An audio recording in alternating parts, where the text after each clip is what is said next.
యోబు 40వ అధ్యాయం 4వ వచనం నుంచి 12వ వచనం వరకు. చిత్తగించుము, నేను నీచుడను, నేను నీకు ఏమని ప్రత్యుత్తరం ఇచ్చేదను? నా నోటి మీద నా చేతిని ఉంచుకొందును. ఒక్కమారు మాట్లాడి తిని నేను మరలా నోరెత్తను. 2 సార్లు మాట్లాడి తిని ఇకను పలుకను. అప్పుడు యెహోవా సుడిగాలిలో నుండి ఇలాగ యోబుతో ప్రత్యుత్తరం ఇచ్చాను. పౌరుషం తెచ్చుకొని నీ నడుము కట్టుకొనుము. నేను నీకు ప్రశ్న వేసేదను, నీవు ప్రత్యుత్తరం ఇమ్ము. నీవు నా న్యాయమును బొత్తిగా కొట్టివేసేదవా?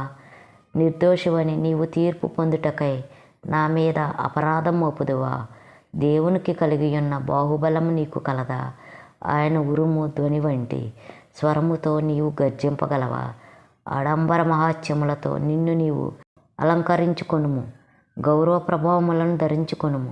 నీ ఆగ్రహమును ప్రవాహములుగా కుమ్మరించుము.